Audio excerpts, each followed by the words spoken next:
Por favor, alguém, acho que eu não posso trabalhar sem ter uma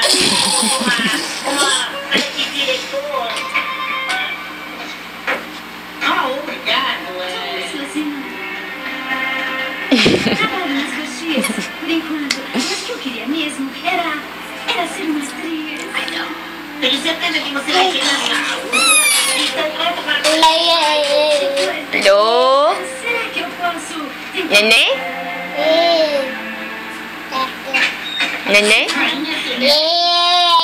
Uma honra dessa nobre vizinha. Bem, na verdade, eu queria fazer o tempo. Eu sei que parece... Alô? É por isso que eu estou aqui. Rainha Celeste, no elenco da nossa peça, é sucesso garantido, votação esgotada, direito ao cinema, entrevistas na televisão e tudo mais. Que tal o papel de rainha da guarda? Mas eu ainda não fiz o teste. Teste? Ah, sim, claro.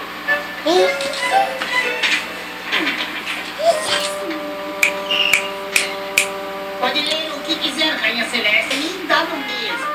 Eu estiver mentindo, me afastar por pouco que seja da verdade. Quando as gotas tiverem destruído as pedras... Basta! Fabuloso, divino, maravilhoso, estupendo, talento inacreditável, nasceu para o papel. Pessoal, queria apresentar uma estrela. Rainha Celeste, a rainha das fadas.